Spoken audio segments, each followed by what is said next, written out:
আমরা যতই চেষ্টা করি না কেন, তুমি আমি চাইলেও সকলের কাছে প্রিয় হতে পারবো না।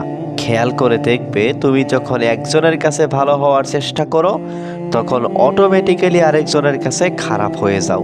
তাই সকলের মন জয় করতে চাওয়া মানে বৃথা প্রচেষ্টা ছাড়া কিছুই নয়। দেখো, তুমি যদি তোমার জায়গা থেকে ঠিক থাকো, তোমার যদি মনে হয় যে না, তুমি তোমার জায়গা থেকে ঠিক আছো, তাহলে সকলের মন জয় করার কোনো প্রশ্নই নেই। একটা সময় আসবে যখন তুমি অন্যদেরকে খুশি করতে করতে নিজেকে ভুলে যাবে। তাই আমি বলি যে যতটা অন্যের প্রতি দায়িত্ববোধ দেখাও, তার কিছুটা নিজের প্রতি দায়িত্ববান হও। একটু নিজেকেও ভালোবাসো, একটু নিজেকেও সময় দাও। কারণ একটা সময় আসবে যখন নিজেকে ছাড়া অন্য কাউকেই পাবে না। মানুষের খারাপ সময়ে নিজের থেকে বেশি কেউ সঙ্গী হয় না, নিজের থেকে বেশি কেউ আপন হয় না। তাই নিজেই নিজের বন্ধু হওয়াটাও গুরুত্বপূর্ণ। যারা তোমাকে প্রয়োজনে ভালোবাসে, যারা তোমাকে প্রয়োজনে প্রিয়জন মনে করে, তাদেরকে শুধুমাত্র ফোন থেকে নয়, বরং নিজের জীবন থেকে ডিলিট করে দাও। জীবনকে সরল বানাও। আর এই সরলতা তখনই আসবে যখন তুমি জটিল মানুষগুলো থেকে দূরে থাকবে। যারা তোমার জীবনে জটিলতা সৃষ্টি করে, তারা তোমার জন্য উপযুক্ত হতে পারে না। যারা তোমার পিছনে তোমার সমালোচনা করে, তারা কখনোই তোমার প্রিয়জন হতে পারে না।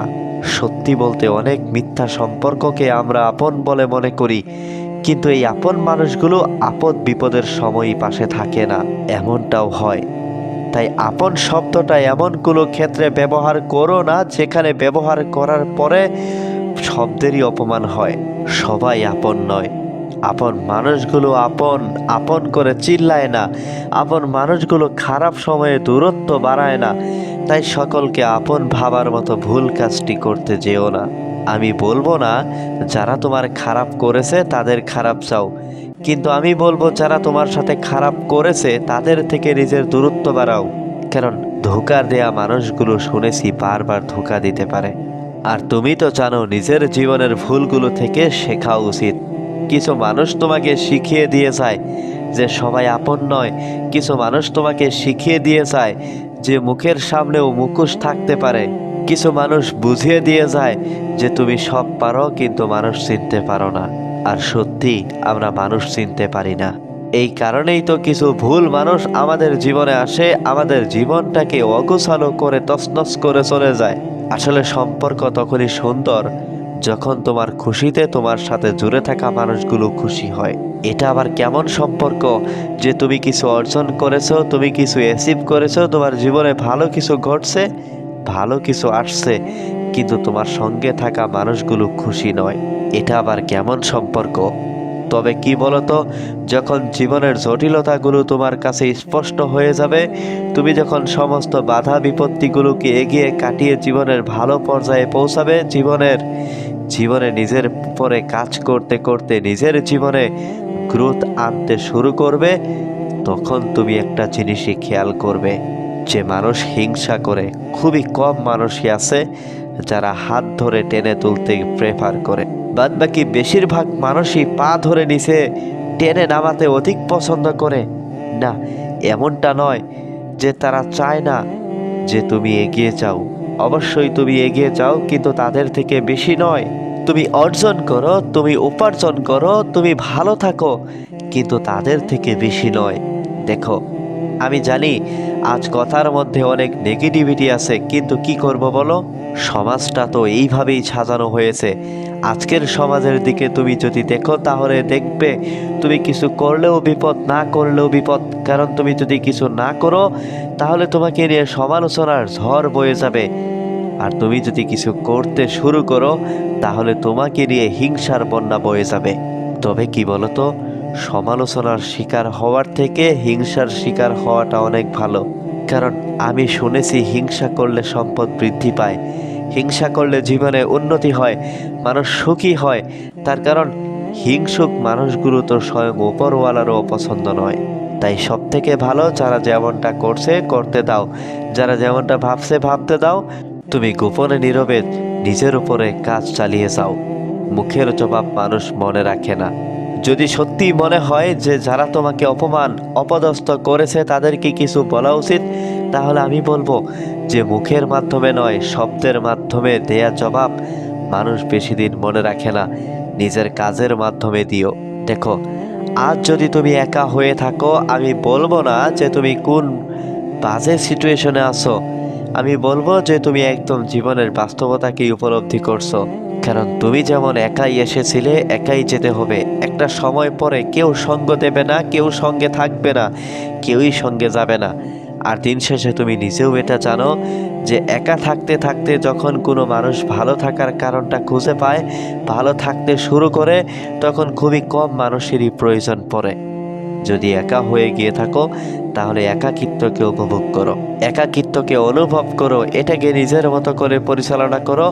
আচ্ছা, তুমি কি এটা মনে করো, তুমি কি এটা মানো যে তোমার দুঃখে ভরা মুখ দেখে কিছু মানুষ খুশি হয়? তোমার মুখের হাসি কিছু মানুষের পছন্দ নয়, কিছু মানুষের জ্বলন বাড়ায়। তুমি কি এটা মানো? না, যদি এটা জেনে থাকো, যদি এটা মেনে থাকো, তাহলে ঘরের মধ্যে যতবার কেঁদে নিও, কিন্তু দরজা খোলার সময় নিজের মুখের হাসিটা বজায় রেখো। সত্যি বলতে, তুমি যখন তোমার দুঃখের কাহিনী, দুঃখের গল্পগুলো মানুষকে খুলে বলো, তখন হয়তোবা তারা বাইরে বাইরে তোমাকে সিম্প্যাথি দেখায়, কিন্তু ভিতরের খবর তো জানো সম্ভব নয়, হতে পারে ভিতরে ভিতরে তারা খুশি হয়। যদি মন খারাপ, দুঃখ, কষ্ট এগুলো বেড়ে যায়, তাহলে উপরওয়ালার সাথে শেয়ার করো।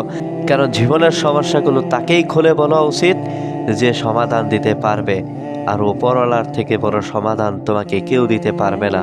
তাই নিজের মন খারাপ কাহিনীগুলোকে রবকেই খুলে বলো, আর কিছুটা কাহিনী গোপন রাখার চেষ্টা করো। থাক না কিছু গোপনীয়তা তোমার এবং তোমাকে যিনি বানিয়েছেন তিনার মাঝে।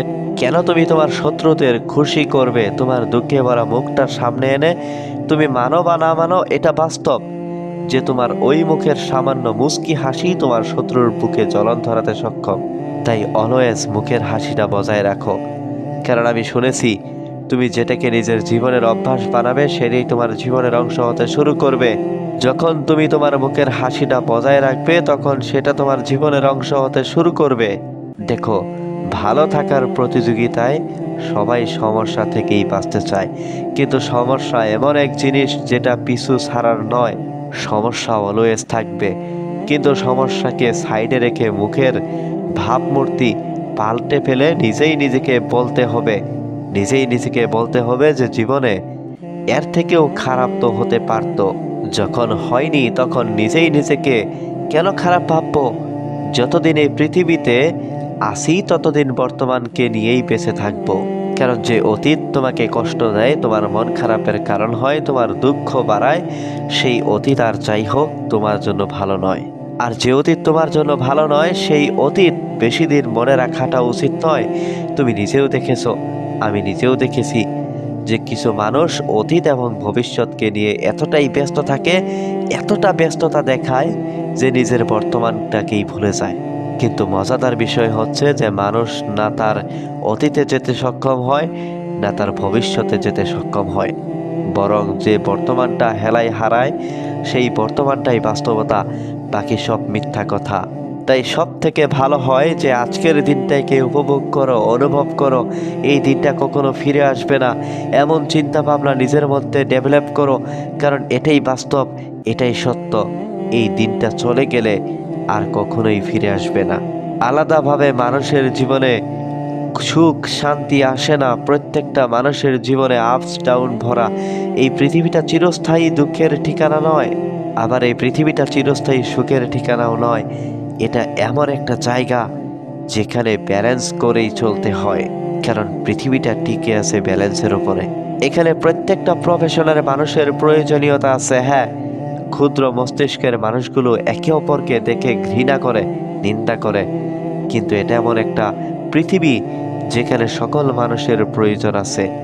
আমি তো বলবো, ঠিক যেমন কারোর প্রতি কুধারণা রাখা উচিত নয়, ঠিক যেমন কারোর প্রতি কুধারণা রেখো না, তেমনি কারোর থেকে বেশি আশা করো না।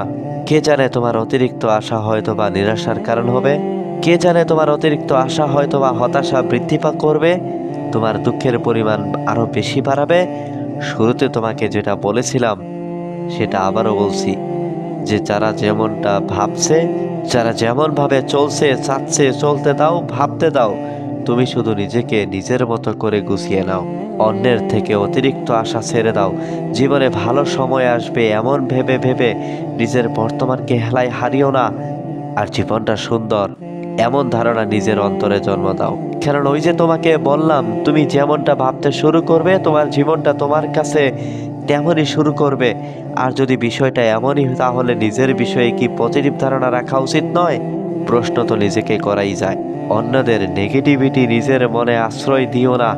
অন্যরা নেগেটিভ ভাবলে ভাবতে দাও, তুমি যে নিজের বিষয়ে নেগেটিভ ভাবতে যেও না। দেখো, অভাব অভিযোগ প্রত্যেকটা মানুষের জীবনেই আছে, কিন্তু এগুলোকে হাইলাইট করে যেন সুখ আনন্দ খুশি এগুলোকে বাড়িও না। দিন শেষে প্রত্যেকটা মানুষই ভালো থাকার লড়াই লড়ছে।